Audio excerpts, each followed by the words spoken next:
So, Stalker 2 has had a rocky launch, and when a game is already buggy and unstable, what's the best thing to do? Mod the ever-living shit out of it. After clocking in over 70 hours experimenting with mods, tweaking settings, and exploring different difficulties, I've pulled together my top picks for the best mods and tweaks to enhance your experience in the zone. Alongside mods, I'll also cover some quick performance tips and settings adjustments to help smooth things out. And if you find this list helpful and would like to catch more, don't forget to subscribe and like, it really helps me out. Now, for a lot of these mods, there are multiple variations available, so while I'll include the ones I've used with links in the description, you may find there are similar mods that fit you better. But first, let's kick off with a quick word on difficulty. I started playing on Stalker, which is the medium difficulty, for my first dozen hours or so, and then switched to Veteran, which is the game's hard mode, I guess you could say. And if you're new to the series, I recommend starting with Stalker as well to get your bearings.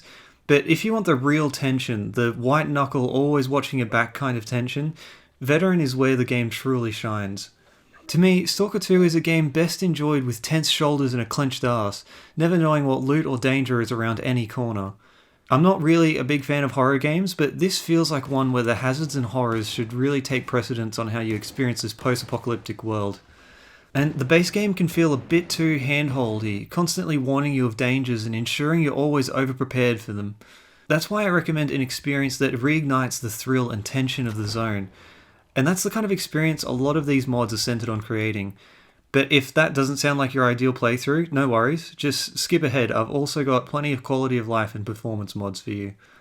So with that out of the way, let's begin with any HVX's modular hard mode. I'm going to get a lot of the authors' names wrong, I'm sorry. Now, this is a modular collection that lets you customize the difficulty with individual packs for combat, economy, loot, mutants, consumables, weapons, and more. I don't use all of them, but my go-to combination includes the veteran difficulty and economy, consumables, mutants, and loot packs, which are all linked down below. Together, they strip away the hand-holding and turn the zone into a more punishing, yet deeply rewarding experience. And I don't believe they make the game too hard either, to the point where just to survive you have to aim like a COD pro or save scum like passing a persuasion check in Baldur's Gate 3. Combat becomes tenser with increased NPC damage and your own, making every gunfight feel like a high-stakes encounter instead of who's the biggest bullet sponge. Anyway, moving on is another one with a big impact, and that's Hawky Doki's A Life Extended. If you don't know what A Life is, it's an AI-driven simulation designed to bring the zone to life by dynamically managing events, NPC behavior, and interactions.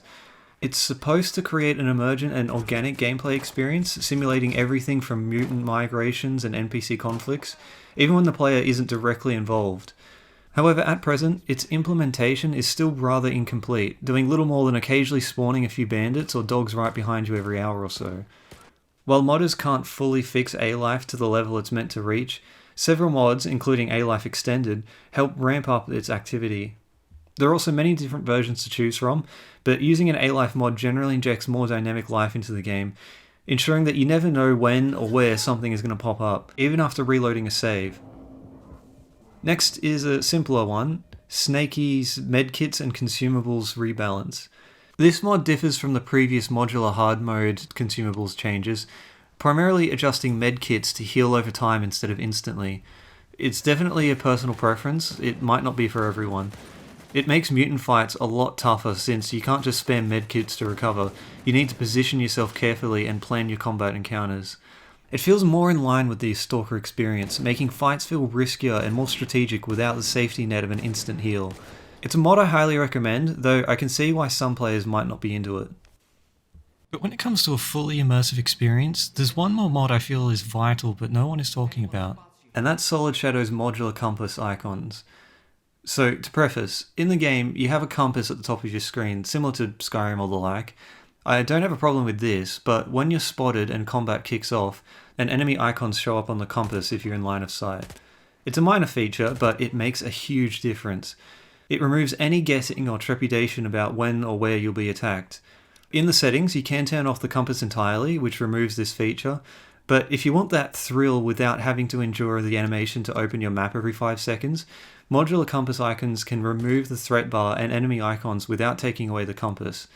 It took me too long to realize that just this one little thing was one of the most contributing factors to why this game never really felt scary or intimidating. why I could just run across any irradiated field or dilapidated railway yard without the fear of shitting bricks at a moment's notice. Now, every time I enter the zone, I feel threatened, tense, like I have to watch over my shoulder and edge out slowly after a firefight, instead of just a red bar telling me it's all clear. And in conjunction with it, one more minor mod is Axie's Anomaly Beep Disabler, which removes the obnoxious beep whenever you walk near an anomaly. This also causes you to watch your step when travelling and really observe your surroundings instead of, like I used to do, just sprint without care until the beep screamed at me. It's also a nice mod because, as a side effect, that beeping can really be a pain in the ass when you're edging anomalies while artifact hunting. So that's it for the mods that significantly impact immersion and your experience in the zone. But if you're considering giving them a try, I also suggest turning off the threat indicator and reticle color change in the UI settings. These small adjustments can really help further enhance your immersion in the Stalker experience. Now, with those mods covered, let's shift to look at some light, quality of life mods to help you bypass those moments when something just doesn't feel right. I'll keep it short and simple since these are pretty straightforward and self-explanatory. First, and actually the most important mod of any that you'll install, is P40L0X's Ultimate Engine Tweaks. Yeah, these authors' names really aren't helping me sometimes. This one is a bit fiddly to install, but it will drastically increase your performance in the game. It certainly did for me. Chances are, if you're playing Stalker 2 now, you're already using this mod or one of the other performance optimizers. There's a few out there, this is just the one I use.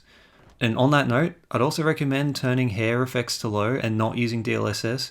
Both seem to cause the most issues of any graphics settings from what I've found. Alright, second, for some reason, and this is the most prominent on controller, the X and Y look sensitivity is not equal and not editable. Editable? Changeable. Equalized aim sensitivity by Strangorth fixes this and makes controllers feel way better. Third, McLean has a series of decent mods worth checking out, though I only use the better weights rebalance.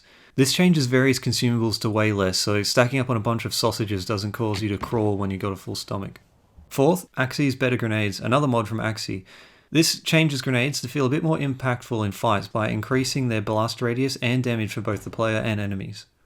Fifth, so for some reason the game doesn't clearly label different ammunition types between regular, armor piercing, flat, etc., except for a slight color change on the box. So s.t.a.l.k.e.r's Readable Ammo is a mod that more clearly labels what each ammunition is, so you don't have to squint at a penny-sized picture in the corner of your screen. Sixth, another pretty simple one by s.t.a.l.k.e.r, Even Longer Days. This just simply increases the day length by between 2 to 24 times, depending on which you install. I'm using 2 at the moment. And seventh, Sun's Painter of the Zone Bloody Wounds and Painter of the Zone Better Blood Wall Marks. 2 separate mods, same author. These just retexture blood splatters and injuries to be a bit more realistic and impactful. Bob Ross approves. And that's them all.